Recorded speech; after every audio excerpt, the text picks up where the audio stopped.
live from the parking lot of Sprouts, whatever it is, Farmer's Market. It's not really a farmer's market. It's not really a... Who said that? Oh! Good morning. It's my fault because we're a little early this morning. Oh, shut because Lon has agreed to take me to the Goodwill to do some shopping so we can solidify our image as the genteel poor. He will listen to Vivaldi in the parking lot. Well, I work on my book. That's right. Right. So I'm going to Sprouts a little early, and my nose hasn't run for an entire hour, so maybe things are getting better. My eyes might stop itching someday.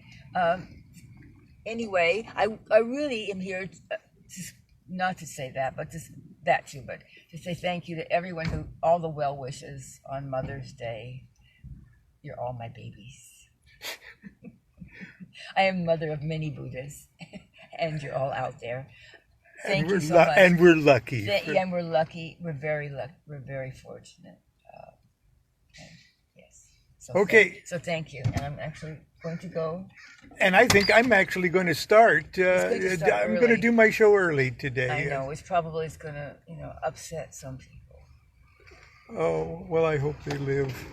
Anyway, there it is. From that, I'm going to now switch this back here. Goodbye, dear. Bye. Okay. It's been warm in Sacramento. And so I'm dressed as cool as I can be. And I get my sunglasses, so I appear as cool as I can be. Okay, well, I opened up the can of worms. Constance and I did on Mother's Day by starting the LIBER ARARITA thing there. Constance and I did little chapter 1 and chapter 2 to show you how each little section of one chapter corresponds in its own way with every other of the chapters. Just to remind you, LIBER ARARITA, name of God, which is notaricon of the sentence, the Hebrew sentence. One is his beginning, one is his individuality, his permutation is one. The use of the name in this formula is to equate and identify every idea with its opposite, thus being released from the obsession of thinking any one of them as true, and therefore binding. One can withdraw oneself from the whole sphere of the Ruach. In other words, when you equate everything with its opposite, you dissolve them both, and you need to sort of rise above thinking either one of them is true, if that makes sense. If you can get to when he says rising above the Ruach, it's that when you realize that one thing is exactly the same thing as its opposite, you reach the level of consciousness that is beyond the Ruach. You've broken into the Neshama. Okay. So contrast each verse of chapter 1 with the corresponding verse in chapter 2, which is what Constance and I did on Mother's Day, for the first of these methods. Thus, in chapter 3, still verse-by-verse correspondence, the quintessence of the idea is extracted. In chapter 4, they are withdrawn each into the one beyond. And that's what I did yesterday, 3 and 4. Today, I'm going to finish up. In chapter 5, which I'll start with today, they have disappeared into the method itself. In chapter 6, they appear in the form appointed by the will of the adept. And lastly, in chapter 7, they are dissolved, one into the next, until all finally disappear in the fire kadosh, the quintessence of the reality. Okay, so we will be starting with chapter 5.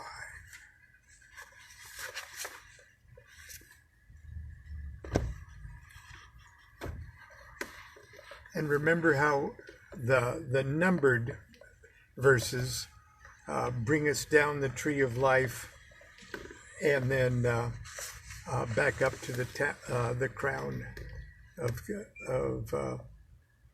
Kether. 0. This chapter 5, the Yud of, or the I of Ararita. 0.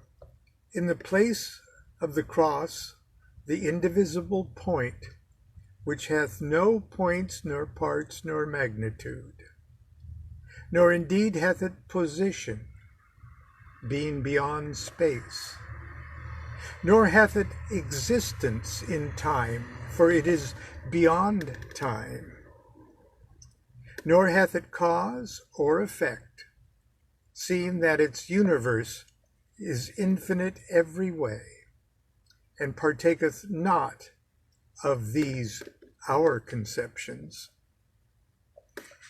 Number 1. So wrote O.M., the exempt adept, and the laughter of the masters of the temple abashed him not. 2. Nor was he ashamed hearing the laughter of the little dogs of hell.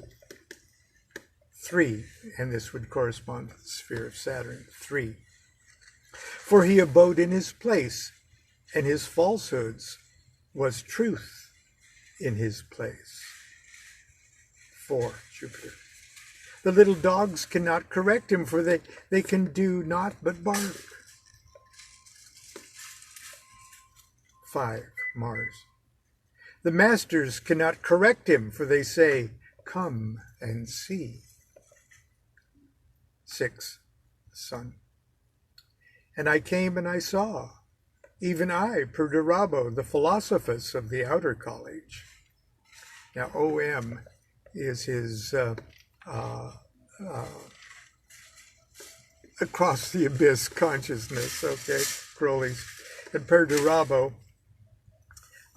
was his neophyte motto that he took all the way to philosophus, way down the tree. So all of his consciousness identities, he's talking to here from the sixth position, the sun. And I came and saw, even I, Perdurabo, the philosophus of the outer college. 7, Netzach. Yea, even I, the man, beheld this wonder. 8, Hodor, or Mercury. And I could not deliver it unto myself. And 9, Luna. That which is established me is invisible and unknowable in its essence.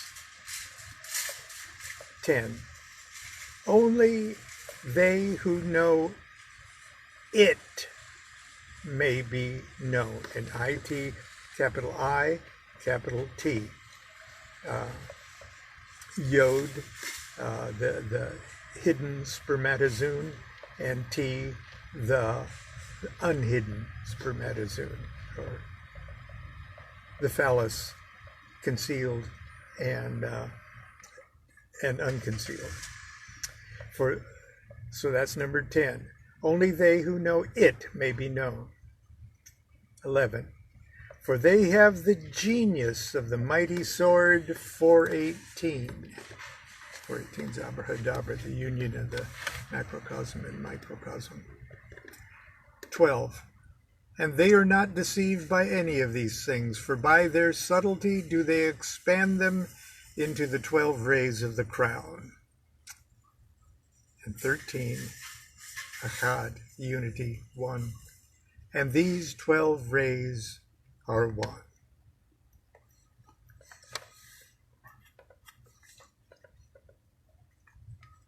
Now, I'll try not to interrupt too much for the 6th verse, the Tav verse, the T in Ararita. 0. Deeper and deeper into the mire of things, farther and farther into the never-ending expansion of the abyss. 1. The great goddess that bendeth over the universe is my mistress. I am the winged globe at her heart. 2. I contract as she ever expandeth. 3. At the end, it is all one. 4. Our loves have brought to birth the Father and Creator of all things. 5. He hath established the elements, the aether, the air, the water, the earth, and the fire. 6. He hath established the wandering stars in their courses. He hath plowed with the 7 stars of his plow, that the 7 might move, indeed, ever point to the unchanging one. 8. He hath established the 8 belts, wherewith he hath girded the globes. 9. He hath established the trinity of triads in all things, forcing fire into fire, ordering all things in the stable abode of the kings of Egypt. 10.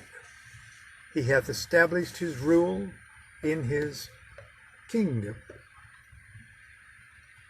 Yet the Father also boweth to the power of the star 418, and thereby 12. In his subtlety he expanded it all into 12 rays of the crown, 13. And these 12 rays are one. And finally, it all gets divinely annihilated in the fire Kadosh. And it begins sort of with a paraphrase from the Chaldean oracles. 7, the last A or Aleph in the word Ararita. 0. Then in the might of the lion did I formulate unto myself that holy and formless fire Kadosh, which darteth and flasheth through the depths of the universe. 1. At the touch of the fire Kadosh, the earth melted into a liquor clear as water. 2. At the touch of the fire Kadosh, the water smoked into a lucid air. 3. At the touch of the fire Kadosh, the air ignited and became fire. 4. At the touch of the fire Kadosh, O Lord, the fire dissipated into space. 5. At the touch of the fire Kadosh, O Lord, the space resolved itself into a profundity of mind. 6. At the touch of the fire Kadosh, the mind of the Father was broken up into the brilliance of our Lord, the Son. 7. At the touch of the fire Kadosh, the brilliance of our Lord was absorbed in the knot of Our Lady of the body of the milk of the stars. 8. Then only was the fire Kadosh extinguished. when the enterer was driven back from the threshold. 9. And the Lord of Silence was established upon the lotus flower. 10. Then was accomplished all that which was to be accomplished. 11. And all and one and naught were slain in the slaying of the warrior 4:18. 12. In the slaying of the subtlety that expanded all these things into the 12 rays of the crown. 13.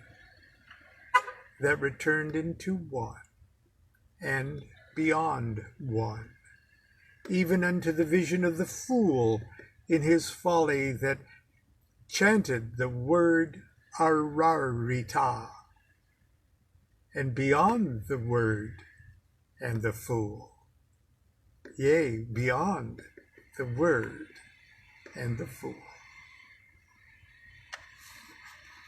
Well, that ends our little excursion. Again, we do it periodically into that marvelous Liber Ararita. That final chapter, where at the touch of the fire Kadosh, I might add, as a personal note, that is a wonderful meditation, personal meditation, and a mantra, if you will. And if you're used to following the influence of the tree of life from Kether all the way down to Malkuth and back up to Kether again, you might find it just a wonderful thing to commit to memory and use as part of a daily meditation program. Anyway, I know that it's been an unusual day. We started really early and ended before we usually start. But as Constance told you this morning, we're off to an early enough start for her to do a little shopping. She loves to shop at the Goodwill store because they just don't seem to make good things anymore. We have to go find old things. But anyway, be that as it may, I have plenty of work to do. I got a meeting with my good friends and colleagues that were working on this script of the Crowley film project. Don't get your hopes up on a film project, but think positively about it. But we've been working on this for about 25 years. I'm not exaggerating. So it's become a labor in and of itself, and so we have to. There are some things in life where the labor and the effort must be considered the reward in and of itself. So that's where we're at on this project. Until tomorrow, when we'll start something new. Continue to be good to yourself, be good to each other. Do what thou wilt shall be the whole of the law. Love is the law. Love under will. Bye-bye.